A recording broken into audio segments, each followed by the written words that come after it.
Hello, everybody, and welcome to the Pixel Ship Podcast. Today is Tuesday, April 22nd, 2014.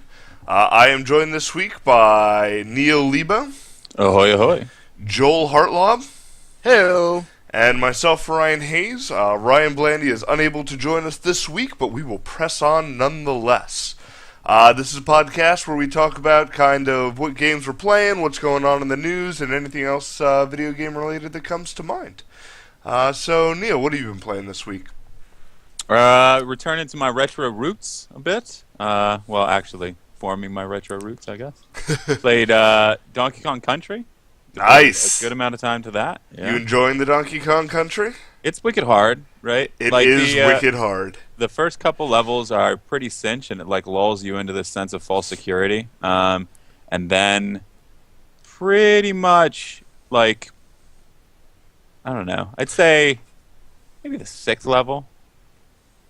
Yeah, probably like the 6th level. It just epically gets harder. And I feel like that's something Nintendo always did well, though. They always kind of introduced you to a game, kind of laid the groundwork and said, hey, here's kind of the different things you're going to encounter, here's kind of the basics, here's what you need to know to navigate the world. Now, fuck you. Right. Yeah, and that's pretty much how it is. I will say about the game, and this is something that I do remember from my childhood, just how good it looks. For that era, I don't think a game really touches it with just how good it straight up looks. It was very striking. It was right before kind of the world of 3D. Like, there was like the Star Fox and kind of the weird Mode 7 shit.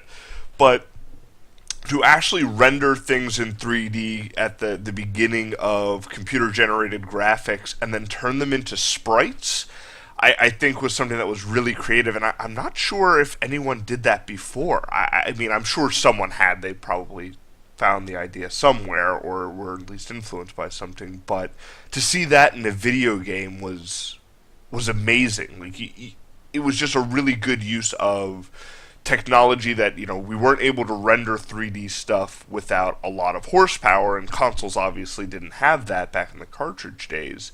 So their solution was, low-res pixel graphic versions. Right. Right, but this does just, it looks great, and it plays smooth too. It's just it's a very polished game. I'd equate it. Oh, the music is great. But the difficulty is pretty hard, so I'm going to be pouring a lot of time into the game, I think. And I feel like there are many accomplished game masters out there that still haven't beaten Donkey Kong Country, so I don't really feel too bad about it. But I honestly don't know if I've ever finished that game. It's one that I never owned. It's one that, I would always play over friends' houses and sleepovers and stuff like that, but never really had my own copy to sit through. Right, and talking about like friend games to play, like there's not much that touches it. Oh, it's a great co-op game. Yeah, just genius in the co-op system. The first one is co-op? I thought the first one, I don't know. I didn't play 2-player. I played Donkey Kong Country 2 with Aaron for a little bit. Yeah, I remember there is co-op in them, but I don't remember. I would think that the first one had co-op, but. Yeah, I don't know. I didn't actually get to there. And I also was playing some Earthworm Jim right before I signed on. I love Earthworm Jim. That is your prototypical fucking 90s. He's so cool, and he's a worm, and he's got a bad attitude. Right, yeah. Yeah, pretty awesome. Never played it. The humor's really good, too. Yeah. Earthworm Jim was a cartoon for a while. It was in the age of let's make a game, a television show, and action figures, and fucking ring these kids for everything they're worth. Well, ring their parents for everything they're worth, and it worked. Like, oh yeah, like it definitely worked. Like Bucky O'Hare and Earthworm Jim, all that stuff. I never played the Bucky O'Hare game. I feel like the Bucky O'Hare game would be garbage. No, Bucky O'Hare game is good. It's good. Yeah. Yeah, it's on the NES, and it's pretty darn good. If Ryan was here, I'm sure he'd go on a long diatribe talking about it, because it is one of his favorite retro games. But yeah, it's definitely good. It's something that he brought over, and I played a bunch of times since he's been here. I mean, I really do enjoy it. But Earthworm Jim always had like the thing with like the cows, and the bad guy was like the Crow King. Mm-hmm. Yeah, it was a really weird kind of bizarre humor, like a lot of not as far as Ren and Stimpy, but that kind of not gross out, but just surreal humor that I feel that wasn't necessarily appreciated as a kid. It was just kind of like, this is so wacky. Yeah, it was definitely off the wall. Like in the same vein as like Psychonauts or Monkey Island, I think. Like just a very just unusual kind of unique game. I really do. I enjoy it. It's something that I'm gonna have to put more time into. And you were saying you weren't having too much trouble. I remember having a really rough time with Earthworm Jim. I feel like I have to go back now and give it another shot. But either I was just complete garbage at it, but I remember it being fairly difficult game. I feel like once you get the controls down, it is not a difficult game. Yeah. The kind of hold to shoot and the kind of the look and shoot style wasn't very common. Right. Yeah, and not being able to shoot down is something that's weird. And yeah. Can't you jump and shoot down? You can jump and shoot down, but I mean, if you're like climbing on something, you can't. And yeah. I don't know. It's just getting the ins and outs of that, of when you can do things and when you can't. And the last game that I devoted any sort of time to, I absolutely hated. It's one of those games that is supposed to be amazing. The carts go for a good amount of money. Secret of Mana. Man, really? What a boring ass game. Okay. Secret of Mana? Yeah. Allow me to defend Secret of Mana. All right, go ahead. So, I will give you, Secret of Mana starts out very slow. I think the thing that made Secret of Mana very appealing, especially when it came out, was, number one, it was an action RPG, which was not very common. It was at a time when there was a lot of turn-based RPGs and kind of had a very slow, methodical pace, but the kind of active combat system and kind of stamina and things like that were very appealing. Number two, the fact that you could play an RPG co-op is amazing. Like, especially for that era, I'm not sure there's another Super Nintendo RPG that you can play with two people like that. Or even action, like, there's not a lot of those adventure games. You can play 4 people, right? I mean, you can slap in a multi-tap and have 4 different people playing. Oh, that I don't know. I just know that it is... I'm not certain about that one. It is at least 2 players. Yeah. That I know for a fact. But, I don't know. It is slow. When I was researching the game, you definitely can use a multi-tap. They said that it was... Okay. This game is pretty much the only reason that the multi-tap was sold. Other than Bomberman, But that was the thing, is, when you were a kid, you bought these RPGs because they were 60, 80-hour investments, and, the parents didn't feel bad because they're like, look, this fucking kid's going to be occupied for months. We don't have to worry about it. And the fact that the little brother or little sister, could actually get in on the action and, play the game was worth its weight in gold, so you're not constantly switching out save games and stuff like that. Right. I think it was a very novel game. The story is, it's a weird RPG story. It's, save the kingdom, save the princess, save the world kind of thing. But, yeah, I think the mechanics that it introduced, the style of play was not common, if not completely unique. I can't speak to that because I don't know it well enough. But... yeah, it seemed like a good compromise between games like Final Fantasy and the Super Nintendo Zelda. Here's my deal with the whole thing. With the whole, and I'll probably, I'm sure I'll write an article pertaining to this rant. But when I talked about going back and trying all these retro games to experience them really for the first time, everybody pretty much unanimously said, well, SNES is my favorite system. Or, wait until you get to the SNES. That's when it really opens up. But I've played some heavy hitters now on the SNES, and I'm just not impressed. I'm more impressed with the NES games than I was with the Super Nintendo games, to be completely honest. This is a debate that constantly goes on of, oh, this is the best system, this is the best system. I think what a lot of people have kind of come to the consensus about is the best system is always your first system.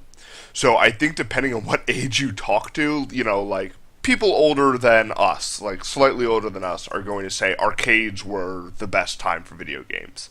Now that was kind of completely unique because of the culture and the social aspects.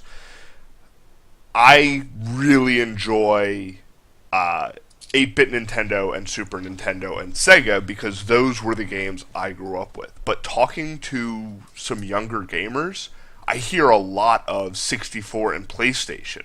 And every system has a fantastic library, and there's always gems, but I think it's, I'm 9, I'm staying up, really late with my friends and playing this game, and those, endorphins that are leaking into your brain while playing Mario Kart all night are the things that you're associating with, oh, it's the best game ever made.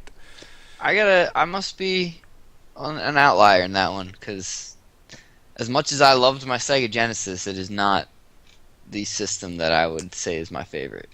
I'm not saying it's a rule. I'm just saying more often than not when people say X is the best system ever made, it's very likely that they were between the ages of 9 and 13 when they played that system. Yeah. Well, yeah. So there are definitely games that I want to play on the Super Nintendo that I haven't yet. So I'm still giving it a shot. I know that it's a good system. Yeah, Turtles in Time is definitely one of them. I still haven't touched Super Mario World or Link from the Past, or Link to the Past. I mean, I never even owned a Super Nintendo, but I know Super Mario World is still my favorite of the Mario games. Super Mario World is arguably. I have a very special place in my heart for Super Mario Brothers 3. It is probably my personal favorite, but I will not fight anyone who says that Super Mario World is the best Mario. It is just the most complete. It is massive. The world diversity is amazing. You can ride on fucking Yoshi. What that game has in it is staggering.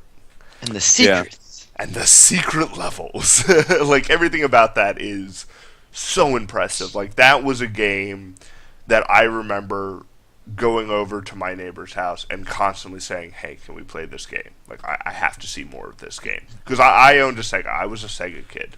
I was playing fucking Sonic the Hedgehog and Comic Zone and all that shit while people were playing, RPGs and the Mario games. Yeah, that was the one thing I didn't... looking back now, because I didn't play... My first RPG was the PlayStation era. We had Phantasy Star. Phantasy Star was good on Sega. I didn't even know what Phantasy Star was. I didn't really get that into video games until PlayStation era. I think that's why I would attribute that to being my favorite system. But yeah, that's it. I mean, Shining Force. Though I tell you what, the first time I played Shining Force, I played it at a friend's house. This is one of my lower moments. I literally everything else was going on around me, and I just sat and played Shining Force for 4 hours. At a friend's house? At a friend's house, while there was other people there, and I just got so absorbed in it. Oh, I've been guilty of that being a kid and be like, I'd rather just play this game than talk to you assholes. Well, yeah, but you weren't even at your own house, right? Yeah. Once I came to, I realized, you kind of get out of that. I kind of realized, oh shoot, it's been 3 hours. Yeah. I'm sorry, guys. But they were all doing other stuff, so it wasn't they were all waiting to hop on. Yeah. So yeah, that's what I've been playing. I've got Chrono Trigger waiting in the wings as soon as it gets here from. Chrono Trigger is fucking long. Chrono Trigger might be the game that started the New Game Plus and stuff like that too, wasn't it? Where you would replay the game with all of your shit. I don't know.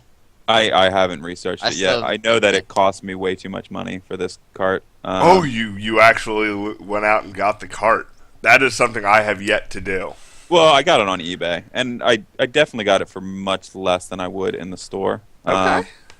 But still much more than I prefer to pay for my games that are 27 years old or however old this game is. Yeah, I always kind of have this internal struggle of, okay, I just bought this brand new game for $60, and then I refuse to spend $50 on, something like Chrono Trigger. Something that I would probably get more enjoyment out than, this. Well, here's the real struggle that it was for me, too. I don't like RPGs. I have yet to like one. I like Final Fantasy Tactics. That's not even an RPG.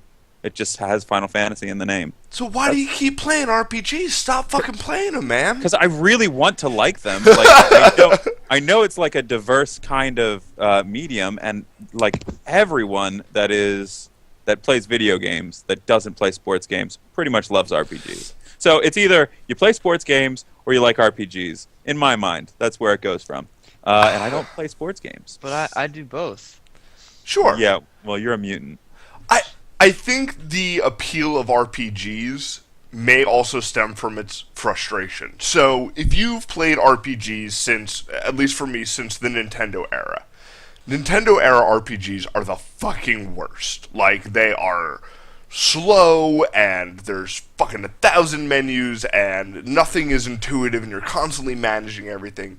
And as RPGs matured, you just, like, you loved the new Super Nintendo Final Fantasy games because they improved so much on the old ones, and it was, I want to play the new one because I don't want to have to deal with this bullshit. And, you know, they're introducing new systems and new combat mechanics and new spells, and you get to, like, the PlayStation era, and there's summons, and it's cinematic, and you don't have to sit through, you know, these really boring battles anymore, and I feel like it is an acquired taste. It's like if you drink shitty coffee your entire life and then start, you know, brewing your own and grinding your own, you know, and like actually getting into coffee, you appreciate it so much more because you suffered through the fucking dregs of Maxwell House. You know, I feel that your storied history with shitty RPGs is why people are so enthusiastic, because a new RPG comes out, you know, even something like South Park, it's like, yeah, it's an RPG, but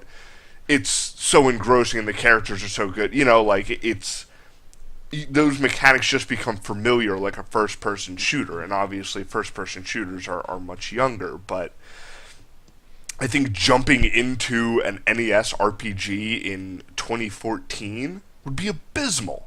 I've tried to play, I've even gone back and tried to play Phantasy Star, and it's very difficult. Like, they're great RPGs, but we've just come a very long way, and it's very hard to go back. I feel like PlayStation is as far back as I can go and still really enjoy the game. Right. Well, I mean, maybe that will help me out once that starts to happen. I'm definitely seeing games that I like more. I like Secret of Mana more than I liked Final Fantasy. I can Like tell you the original Final Fantasy? Correct. Yeah, Final Fantasy gave me a headache. I like the game. Like, I like it because I love the Final Fantasy universe and everything like that, but that game gives me a fucking headache. Yeah. I think on some level too, you have to look back at like how old you were when we started playing those games too. Like, we're talking elementary school, middle school, and a lot of times people like to say, "Oh, you play RPGs for the story. You play RPGs for the story." But if you look back at some of the stories that these RPGs have, they aren't that great, or like they require a lot of suspension of disbelief, or like you can't really have it's fantasy, you know. You can't exactly, but you can't have a realistic mindset going into it, and like I think on some level, like that's gonna have a major fact. That's gonna play. I see what you're saying. Role in that. Like having a child's mind at that point would be Exactly. Yeah. I also think it also came down to I have more time than money. I remember very vividly thinking when my parents asked, you know, what I wanted for Christmas or my birthday or something like that, the game I would say I wanted was always, well, you know, how long is it, or what, you know, is there a lot to it? Is it something I'm going to get tired of right away? Right, and that's epically the feeling that I'm getting while playing them now is I got shit to do and nothing is happening. It just feels like I'm waterlogging. And I can see, as a kid, like I struggled through Metroid and played it for, I don't know, hundreds of hours probably. But it was discovery. It was, oh, I have the time to look in every single crevice and, you know, take one room at a time. And Right. But I don't think twice about doing that with a Bethesda game. I don't know why this just can't hold my attention. That's a good point. Yeah, I mean, maybe it's because we're spoiled and we know there's better out there. You know, you know that if I'm going to spend 100 hours on a game, I want to be as immersed as possible, and maybe I don't want to spend 100 hours on an NES game anymore. I'll admit, like, I have a lot of old games, and I probably don't play any of them for more than, 4 or 5 hours. I might come back to them and stuff like that, but unlike a modern game where I'll play it day in and day out, like, I'll play it a few days in a week and then, move on to something else. Like, they don't hold my attention anymore. Yeah. So that's what I'm struggling with a little bit, but I think I'll get past it. I mean, it's definitely a muscle that hasn't been exercised, so that's why I keep playing these shitty RPGs, just to try to pound it in there that this is an enjoyable experience for you. And it's a different kind of world when you can't game a physics engine or figure out how to min-max a character or things like that. Like, all the things we kind of that's huge, too. Like, train ourselves to do. It's very cut and dry. How to optimize, like, your equipment, everything like that. Like, I'm going into these blind. I don't have, like, a manual. Most of these I'm just getting the cards. I'm not getting the manual. Mm-hmm. So I'm kind of trying to learn on the fly, and RPGs are just so slow moving that even what you learn is I don't know. You learn one thing every half an hour. You learn from your mistakes in RPGs. You get into a battle and you're doing no damage. You're like, well, fuck, I need to change up my stuff. Like, you don't. A little tooltip doesn't come and be like, in order to kill this boss, you have to shoot him in the eye. Like, it's like, hey, your fucking weapon is shit, dude. You need to change your loadout, or you need to change your party, and then even fucking move strategy on. Sometimes is a big part I found. Yeah. Definitely. But, I mean, figuring out what those strategies are, or... Yeah. See, the thing with RPGs, too, at least the old school JRPGs, is usually there's not a whole lot of min-maxing to do, because usually the best equipment is the newest equipment, the latest equipment that you can buy. I mean, there's going to be... Once you get to, like, the later parts of the game, like, towards the end game, like, then, you go out and you find, like, the ultimate weapons and all that kind of crap. But for the most part, it's just making sure you have enough money when you get to the next town to be able to buy the new equipment.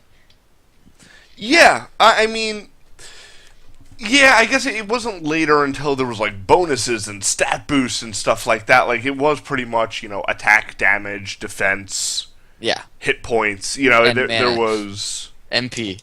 HP and MP. Yeah. Yeah, but that's what I'm saying, like, when you go...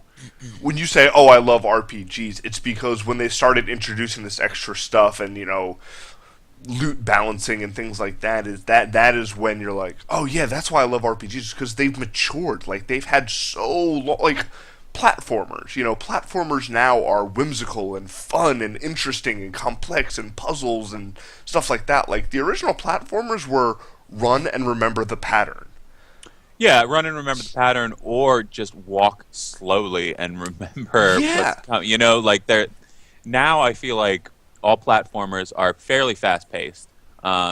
When you start playing NES platformers, you're moving slow. Like, oh yeah, you're moving wicked slow sometimes. Unless you've played it, a bunch of times before, you're going to die instantly.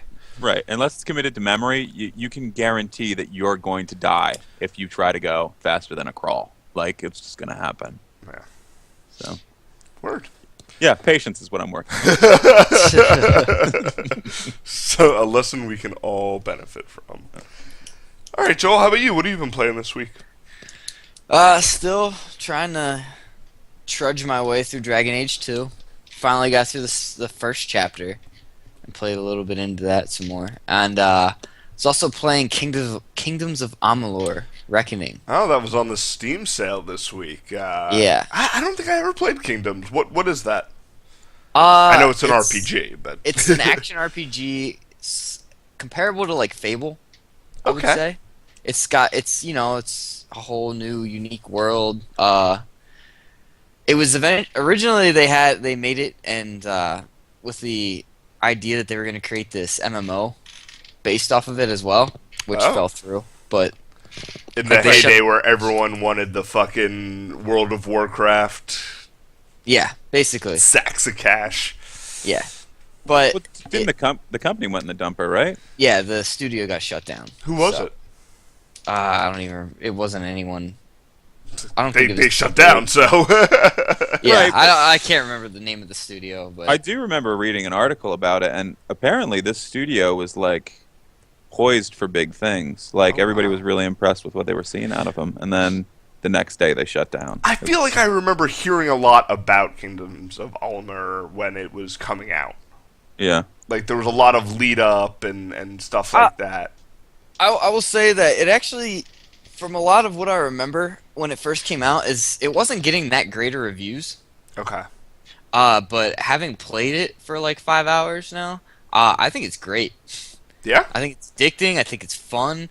Like, What's the hook comparing- in that game? Like good loot system, good world. Like what? It's kind of got like that. I think what I like I said, it's similar to Fable, so it's kind of got like a goofy, kind of like your whimsical sort of like feel to it, but it still has like, I don't know, some of the like seedier stuff to it, you know, like the like darker undertones at some points too. But I don't know, it's kind of hard to describe. It's got a nice little combat sort of system. It's not real complex. It's pretty easy. Your character is highly customizable as far as like the powers and stuff you get to use. I mean, you get your three, like your warrior tree, your rogue tree, and your magic tree. You can combine them in different ways depending on how you spend your points. Like it's all like, it's nothing really that pushes the envelope, but it's good at what it does. Okay. See, I heard the opposite. I heard that it was like unique. I guess maybe the article was just sucking its dick for no reason. I don't mean, I honestly, it's unique in that it's a completely different world. It was written by like the story and like the lore was all written by R.A. Salvatore. Oh, yeah, right, I don't know right. who that is? Yeah, he does- does a lot of stuff for like Forgotten Realms and a lot of other fantasy Okay. stuff. Yeah. Uh, Yeah, he's pretty much, other than like the huge names in fantasy, other than Tolkien and I guess, I don't know, the Game of Thrones douche. He's like the biggest name in Okay. So fantasy. he has a legacy. Like he has Yeah. street cred as far as dragons and swords go. This is correct. But yeah, like that's all cool. It makes me want to dive in and see what this whole world is about, and it looks pretty big. Like I said, I've played about 5 hours, and I've barely even scraped the surface. It seems. So, Would you say it's open world like a Oblivion or Skyrim, or would you say it's a little bit more akin to a Dragon Age? it's more akin to a Dragon Age. It's Okay. not Where not it's like open, whoever- but you fucking go here you're and do directed this thing. where like Yeah. you're. Well, yeah, it sounds like Yeah. Fable. Like, I Yeah, mean, from it's what exactly- you're describing, it's Oh, okay. Very, Yeah. very similar to how Fable is run, where like the world's fairly open, but you kind of don't want to venture off, and like you're really not. And there's no really benefit. no incentive. Yeah, there's Yeah. no incentive to do it, because the quests and stuff that you can get are mostly tied to your level, I believe, or at least to story, like the game. oh, I see what So- you're saying. I mean, it's open that you can explore the areas that you're at. Like, I don't. Normally, when I play a game like that, anyway, I don't try to expand beyond what is nearby, anyway, because I'm very, very completionist when it comes to stuff like that. Yeah. So I have a hard time. Like Skyrim, I have to pick a direction and pick a town and just kind of work my way through it until I get done, and then I can move on. And like that's always been my downfall in those games. But like this one, Yeah, I'm they're- the opposite, I guess. yeah, these are built that way. Like they'll have a bunch of quests in an area. You know, you complete the quests, you move on. I mean, you could probably frontline the story and just keep moving forward, but there's no fun in that. So. Sure. And that's kind of the appeal of games like that, is to kind of scour and be like, oh, I wouldn't have found this cave otherwise. Like, Right. yeah. Excellent. So. That's one you think you're going to keep with? Yeah, I think I'm gonna keep going back and forth. Keeping you between from this- playing Dragon Age? No, I'm gonna go back and forth between this and Dragon Age because I definitely want to beat it, especially since I saw that they actually have a release date for the new one now. So. Okay. Well, I we'll am talk about that later. I'm excited to play Kingdoms. I did pick it up during the sale, so that's one that is on the list. It's fun. Excellent. You playing Indeed. anything else? I played a little of Ares Extinction Agenda, And that's... and that's what? What is it? It's a side scroller, akin, kind of like a Mega Man-y type shooter. Oh, nice. Just I don't know. It's okay. It's a little slow, I think, for what I would expect. I don't For an know. action side scroller. Yeah, I mean it's not. It's just a little slow. It controls okay. It's just I Are don't you know. using a keyboard? Are you using a gamepad? What are Using you the using? gamepad. Okay. And it's okay. Just nothing remarkable about it. Yeah, there's nothing like there's not a whole lot of draw to it. It's not. I don't see it being a very long game either. But excuse me. But I don't know. It's okay. There's nothing really interesting about it. All right. Fair enough. I mean, they can't all be winners. No, I mean then again, I think I bought it for like $3 on Steam one day. Yeah. Like I can't really complain too much. Word. All right. Well, this week I have been trying to get through South Park: Stick of Truth. I think I actually took a decent bite out of it this time. So I know this game is kind of old at this point, but I'm starting to make progress, and I've realized that the way to play that game is just push forward. Unlike most RPGs, like you were just saying, Joel, like you want to be a completionist. There's not a lot of incentive in South Park to do that. It's I don't just, I disagree. not to say that there's As not far a as the lot to quests are do. concerned- As far as Yeah. the quests are concerned, I would definitely complete all of those. Oh yeah, There's- no, there's definitely some interesting stuff that happens. But to crawl and open up all the doors and look in Yeah. everyone's garages, like trying to get all the items, like I just started kind of pushing forward, and it's saying pretty funny. Like it just kind of keeps getting more and more. I, I hate using the word offensive because it's not offensive if you're going in knowing that it's South Park, but just you can tell they've had a lot of things stored up that they would have loved to do in the TV show, but to put on television, on standard cable. I don't know. I feel like the opportunity to make a video game let them put a lot of weird shit that might have not worked in a 30-minute episode. So I'm really enjoying the story. I'm really enjoying all kind of the weird side shit. Al Gore is hard as fuck. Yes, he is. Did you beat him? I did beat Al Gore, yes. After 5 or 6 tries, I had Yeah, to. that's about what it took me. Yeah, and it was, what we were saying before about, you die and then you have to respec because you realize that your loadout isn't actually what is best to fight these people, and so. Other than that, I've been playing a little bit of Retro City Rampage. That was on sale on Steam for like 99 cents.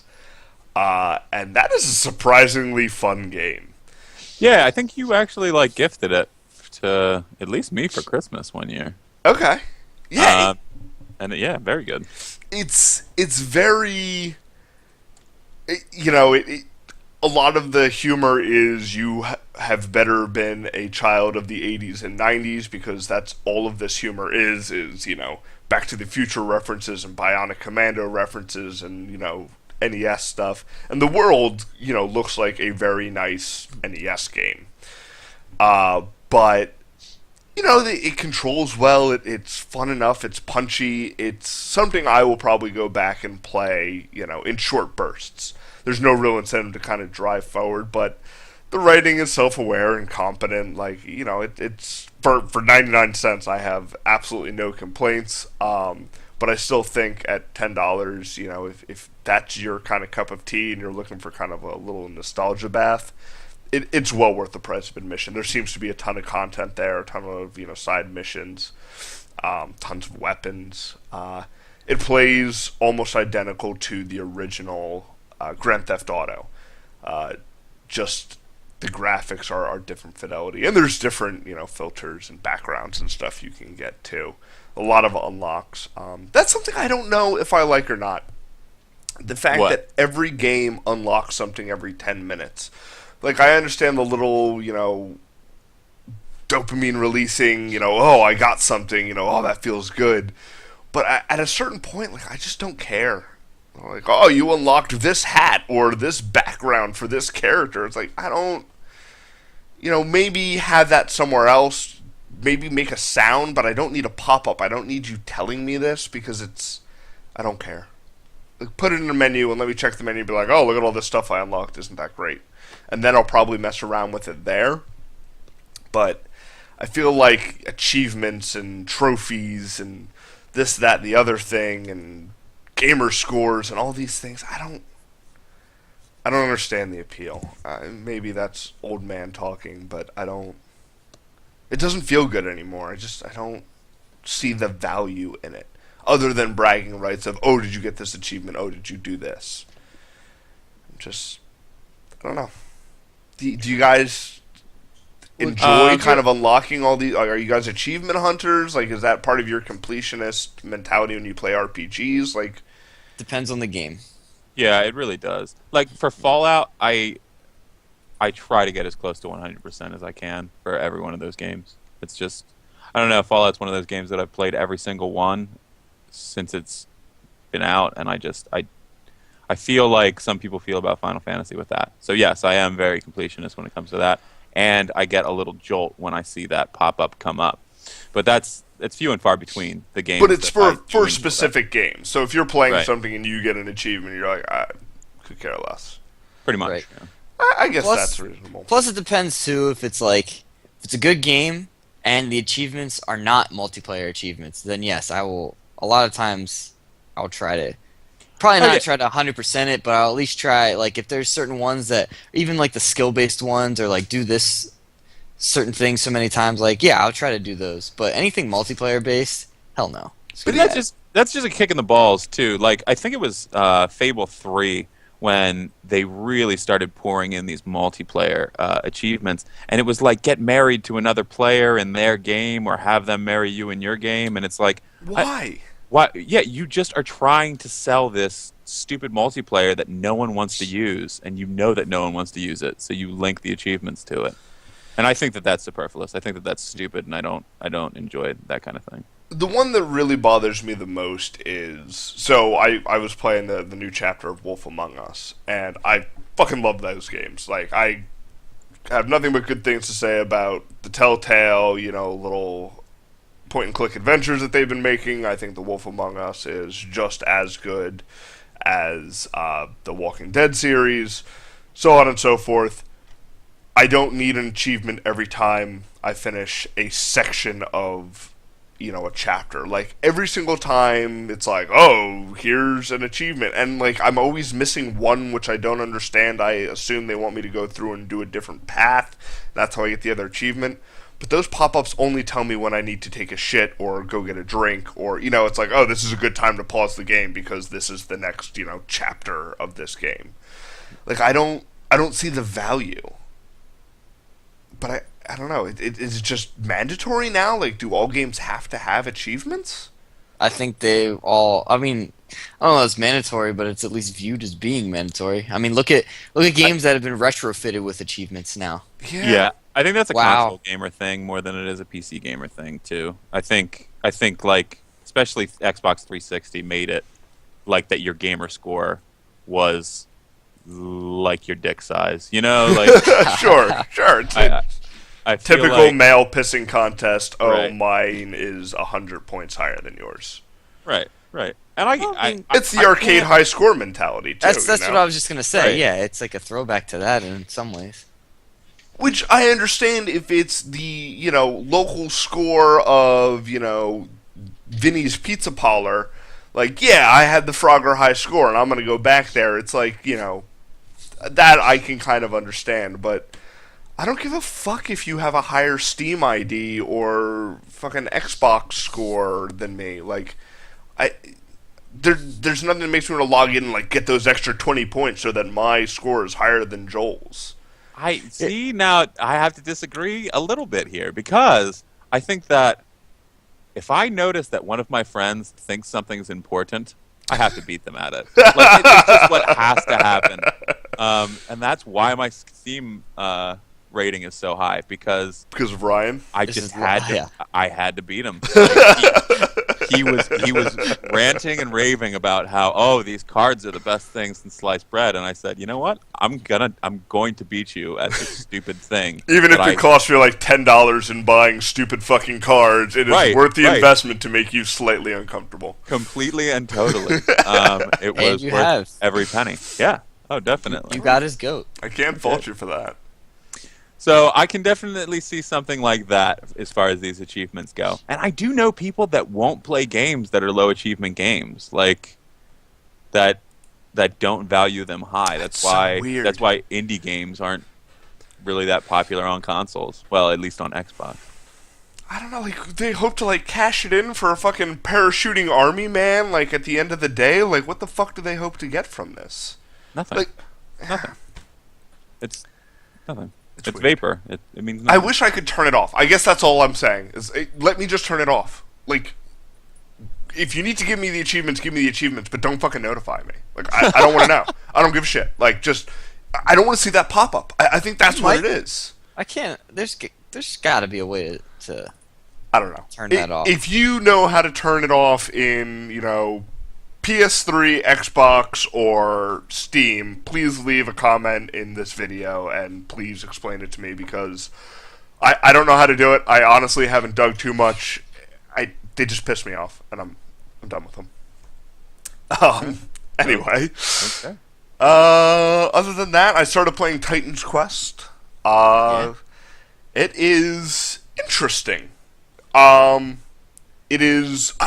I would say the thing that struck me the most... First of all, I don't know when this game came out. Mid-2000s? Late? Is it like 08, 09 maybe? Excellent. Okay. Then the graphics are perfectly serviceable. I think the world is pretty interesting. The towns are very detailed, like, not in a very cookie-cutter way. Like, everything seems to have been given a lot of love. Obviously, you fight the same guy over and over, but that is the fucking poison of these games. I think the thing that really impressed me was all of the voice acting.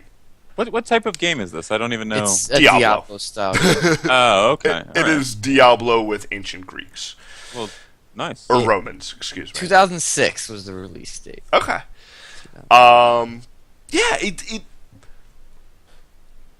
I think the thing that is keeping me engrossed is it seems like the people who made this put a lot of love into it. It seems like they had a very specific world and game in mind and then executed on it. And just that everyone I fucking talk to voice acts, unless that stops halfway through, which I think would be abysmal. I don't think so. I mean, I've never beaten it. I've only ever gotten to like the second act or whatever. Yeah, and like it just everything seems detailed. I like how you never break the world, like when you're going into caves and things like that. It just kind of fades. Like it just is a very well crafted game. They may not be my cup of tea, and yeah, maybe it's a little boring to click on my 500th goblin, 1,000 times. But there's enough to it where I don't know. It's maybe a bad analogy, but it's like going to a friend's art exhibit where it may not be the best art in the world, but you can tell that they really poured their heart and soul into it, and it's good for that reason. Like, because they put themselves into the work. It may not be technically the best or the most interesting piece of art you've ever seen, but it's enjoyable because they did their best to get what they wanted on the screen. And yeah, I'm enjoying it more than I thought I would. I'm about an hour and a half in. And, so I'll probably end up playing it for more than 3 hours if it keeps up the way it does. Gotcha. But yeah, that's pretty much it. Some more mobile games, but we talked about those last week. Still pooping and playing Threes. God damn, Threes is a great game. If you're looking for a fun mobile puzzle game, check Threes out. Yeah, I didn't check it out yet, but I have been meaning to. There was one that I saw Nate was playing, that I tried out, and what the heck is it called? Is it a puzzle game? Is Smash? No, Smash Hit. You throw balls You throw a ball at like window panes, pretty much. Okay. As you move through like this futuristic window pane warehouse almost. Dystopian in the future ruled only by window operators. Pretty much, yeah. You see no humans, no anything like that. You just see windows for you to break and to throw your balls at. I love when they do that, though. They have like a very basic, stupid premise, and then come up with the most convoluted, batshit insane plot for this thing to have to exist. I really enjoy that trend in indie games. Right. Yeah, it was good. It's good. I'm glad that I downloaded it for free. It's called Smash Hit. It's called, yeah, I think so. Hold on. I'll check it out. Yeah, Smash Hit. All right. Well, that's all I have for games. I guess on to news. Does anyone have any news that they want to start with? I do not. I mean, the only thing, like I said, is Dragon Age 3 now has a release date. Yes, it's Dragon Age Inquisition.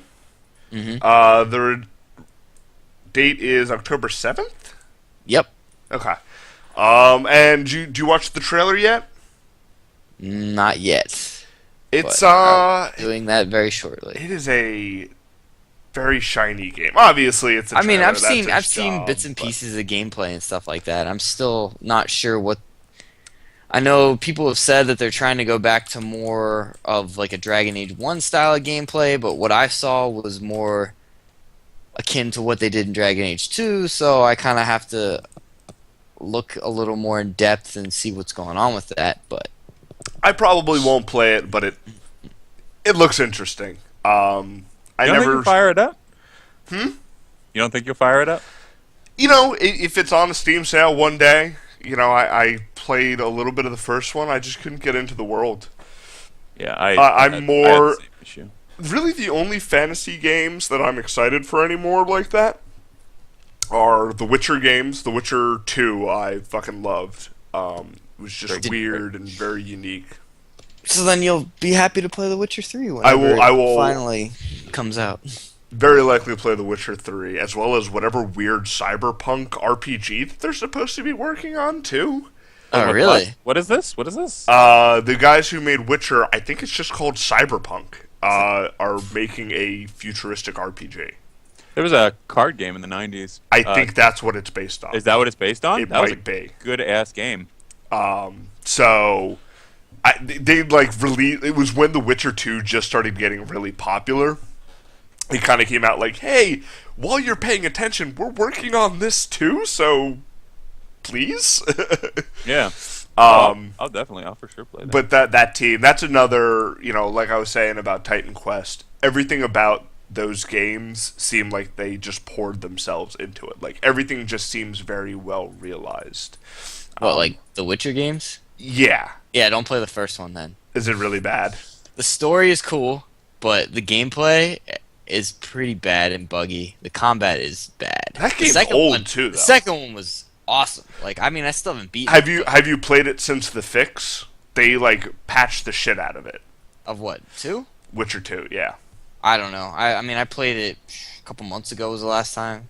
Okay, I But, think that was I mean, I powerhoused my way through the first one just because I wanted to get to the story before playing the second one. You don't need to. It was still a pretty cool story. I gotta Okay. like, I was pretty happy that I did it once all was said and done. But yeah, I don't know. It got me. I ended up buying one of the books that stuff's all based off of. Like, Yeah, I considered it. The world is interesting enough. It seems like a George R. Martin or Tolkien-ish. Like even the guys in the background have a thick story about what's going on in their world. I just like that not everything's black and white. And Oh, never is yeah. black and white at all in that game. In those games, Very And- heavy overtones of racism and shit like that. Well, not just, but even like the good guys aren't necessarily the good guys, and Sure. it's not like, I don't know. They do it. It's done in ways that it's not like, that's not your standard like, oh, this is a good guy, but he's secretly dealing under the table with devils or something like that. It's like there's twisted ways that it does it. So I don't know. Gets fucking dark. Yeah. Yeah. Other than that, I guess Fatal Frame is in development for the Wii U. I don't know if you ever played the older games, PS2, and I want to say that there was one for the Wii. But if you like horror games, it's a pretty interesting game. It's, kind of your generic weird Japanese horror game. You're kind of walking around these abandoned things, and you've got a camera. I think what makes it a really good fit for the Wii U is just kind of the gyroscopic controller to use as a camera. I think could be really, really cool. Oh, absolutely. That sounds amazing. And really fuck with you. Yeah, the original Fatal Frame was quite good, and it holds up pretty well. I think I played it again maybe 2 years ago, and it still plays really well. I played them briefly over a friend's house once, and it was just interesting. Like I was just starting to get into like Resident Evil and stuff like that too, so it was that slow-paced horror game I could kind of wrap my head around. But I'm legitimately excited to see what they would do for the Wii U. I think it is a natural fit. Some of my favorite survival horror games are the ones where you cannot kill anything. Like, well, that makes it scary. Like, you fucking run. Like, that Right. is what it should be. Like, I'm not going to walk into a house with a shotgun in real life. Like, if something's going to be scary, it's going to be because I'm like, I don't fucking know what to do here. I mean, I still would say Silent Hill is my favorite of them all, but like Clock Tower is pretty close behind. I never played Clock Tower. That's on my list. Yeah, you should definitely put that on your list because I mean, you literally can't kill anything. You're this little girl just running around, and it's incredibly, epically, just scary. And Fatal Frame is similar. I mean, not quite. That's just kind of like it's a lot of like jump scares and creepy moments. Right. So Sony is doing a rental service. I don't have a lot of information on this. It's been kind of coming out a little bit at a time. But for the PS4 and maybe PS3, they're going to start basically because all of the video game rental services have dried up. This seems like a good time, I guess, to get into it. You can do 30 days, 1 day, or 7 days, and you're basically renting the games. Is GameFly no longer around? They are, but do you know anyone who has GameFly? Like, do I know anyone who's ever had GameFly? No. I work with one guy that does. Okay, it just.